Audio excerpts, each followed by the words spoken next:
In today's video, I'm going to discuss the 3 biggest lies that parents with teenagers believe. I'm going to break down each one of them and show you what you can and should be believing and doing instead. Plus, if you watch to the end, I've got a simple technique that'll bring more love and peace to your home and family. Let's get into it. I'm Jason Curtis, husband and father of 4. This channel is all about strengthening families by helping parents do and be better. Welcome to Principal Parenting. There are 3 lies that parents with adolescents tend to believe.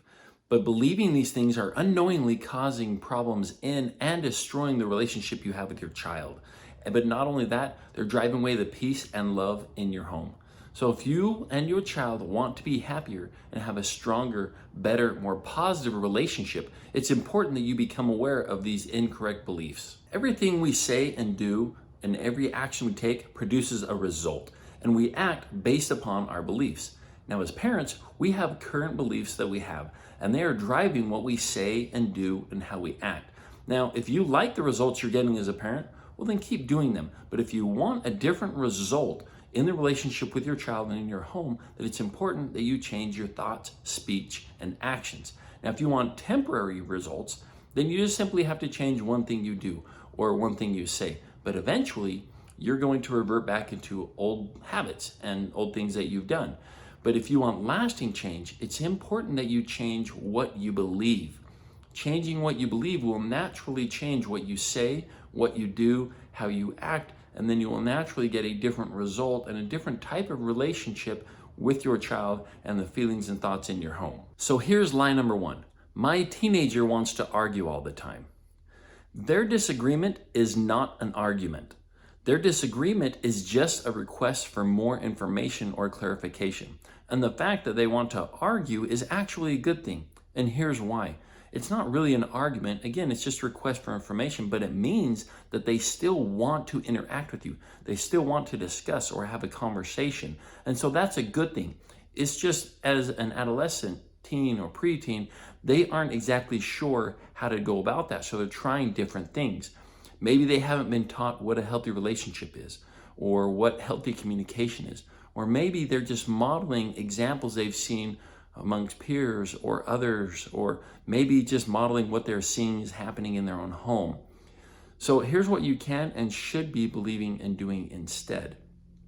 Realize that when the disagreement first starts, they're not arguing and they aren't attacking you personally. Now, they may be attacking the rule or the execution or implementation or things of that nature, and that's okay, but they aren't attacking you personally. So what you need to do is you need to listen to them.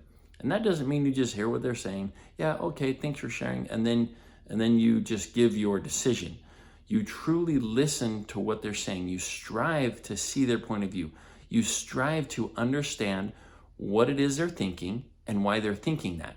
What it is they're feeling and why they're feeling that. And now that you have this new information, you can make better, new, different decisions moving forward. And most likely, they have a point in what they're thinking and what they're feeling, although you may not want to accept it or agree with it. But you are probably going to need to give them a little win. Here's how it's going to look like. You ask them to empty the garbage, they don't want to do it for a multitude of reasons. So you say something like this. Okay, I understand what you're feeling, what you're thinking. You feel like you're the only one that has to empty the garbage. Okay, tell you what, I'll empty the garbage this time if you put a liner in. And then we'll sit down and spend a few minutes and we'll come to an agreement so that there's more of a schedule and you don't feel like you have to empty the garbage all the time. What do you say? Now, it can go something like that, and it's usually going to go well, depending on the relationship.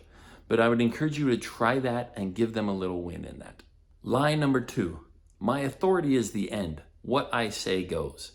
See, something happens that you don't like. Maybe they disagree with you. Maybe they broke a rule or didn't follow a rule, and you don't like that. So you just come and say, do this now or don't do this. Basically, you assert your authority and end of discussion, problem solved. Well, this actually has the opposite effect, right? So instead of getting the problem solved, it's driving away the peace, the love, the care, and it's driving a wedge between you and them. And so instead of stopping the argument, you are teaching them to argue. Instead of solving the problem, you are creating the problem, because now they see asserting authority as an effective means to get your point across or to be heard.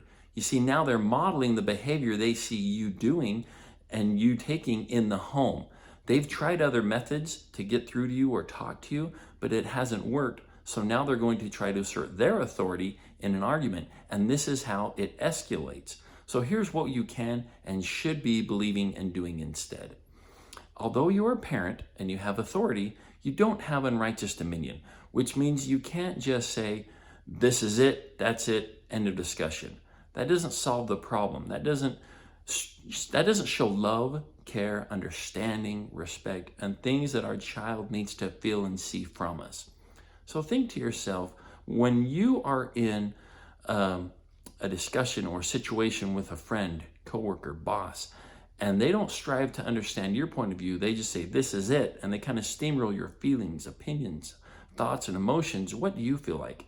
What do you want them to do? What do you wish they would have done? And that's kind of what we need to do. Strive to understand your child's point of view, and the solution is much like the one from the first lie. What are they feeling and why? What are they thinking and why? Truly strive to understand them, but also recognize they're getting a little older. They need to have a different interaction from you. They need different rules, different boundaries, things of that nature. They need to kind of learn and grow within some different confines and a different environment where you treat them differently. You show them more love, support, and care. Lie number 3, I'm always right, I know what's best. Now, you're definitely right sometimes, and you may even be right most of the time, but you're not right all the time, even though that's what you want to think and believe. I've been there, I know that. Well, here's the thing. Most disagreements stem from a difference of opinion. Now, I'm not talking about right or wrong, such as don't kill or don't rob a bank or things like that. But I'm talking about things of opinion, such as the rules or the boundaries that you have, or maybe how you execute them. Now, you still need to have rules and boundaries for them, but you can execute them in a different way, or they can be kind of moved, these rules and boundaries of how they can function. So here's what you can be believing and doing instead. Recognize that your child is growing up. They want to learn, they want to grow, they want to have these interactions with you. And you need to include them in it, which means some of these rules and boundaries might change. But mostly, you need to stop parenting based on opinions and shift towards parenting on principles. So here's how that looks like. Love is always right. Care, respect, understanding. Those things are always right. Even though in the heat of the moment, you want to plant your flag on the fact that you said this and it must be this way. You told them to do this and they must do that. Well, recognize that you're not always right. What would love look like? What would love do? Don't focus on being right, but focus on doing right. And doing right starts with apologizing. Let your child know that you realize you have said and done certain things that haven't been very good. In fact, they've been damaging, and you don't want to keep doing those. And yes, you did do them, and that's okay if you recognize and you stop doing them and change moving forward. And you're still going to mess up sometimes, and that's okay. That's how you learn and grow. You recognize what works and what doesn't, and you change. But include your child in this. Apologize to them. Let them know that you want to grow, you want to change, and you need a little bit of help in this, but focus on what is right. And don't worry about if you're right or not. Just move towards what is right, and the rest will work itself out. Now, what these 3 lies have in common is they all stem from the belief of, I don't mess up. They're ego and pride driven, and pride always precedeth the fall. You see, there's no room for love and growth if you always believe you're right and you don't mess up. And that's wrong. That is destroying the relationships in your home and the relationship you have with your child. So here's what you can be believing and should be doing instead. Realize that all your actions stem from what you believe. So if you want to change what you act, say, and do, you need to change what you believe. And now that you're aware of some of these false beliefs, you can change what you're doing. Accept your responsibility in the matter. Recognize that you've had a part in these arguments, in this tension, in the problems of the relationship. Once you recognize that, then you can move forward in that. You need to start becoming a student/scientist, which means you need to start soaking up information, start learning and growing. And much like a scientist, you're going to experiment, which means you're going to try some new things. If it works, keep doing it. If it doesn't, stop and change and try something else.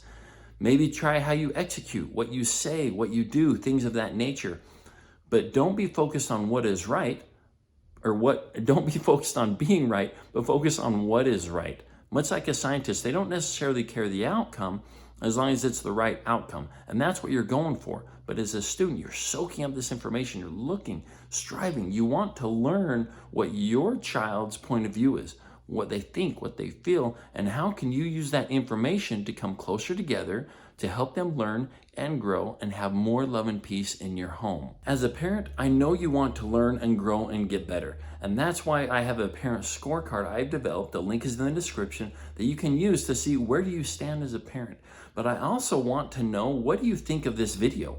What works for you? What doesn't work for you? Do you like it? Do you hate it? I don't know, but I want to know your thoughts and feelings. What are some suggestions you have for other videos that you would like us to do? How can we help you become a better parent? Tell us in the comments. And for those of you that stuck around to the end, here's your bonus tip. This is something you can do in as short as a few seconds to maybe a minute or two, depending on how many children you have.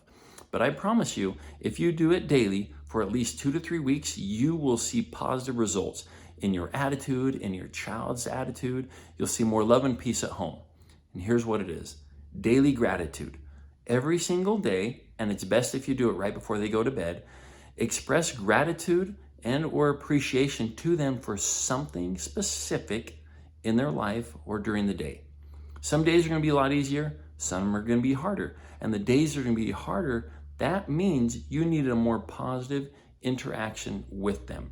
So that's going to drive you to start thinking more about how you talk to your child, how you interact with them, things like that. But you will see more positive interactions. And if you like this video, like it, subscribe, and definitely share it with someone who you think can benefit from this. And if you want more information on any of the topics in this video, check out our other videos.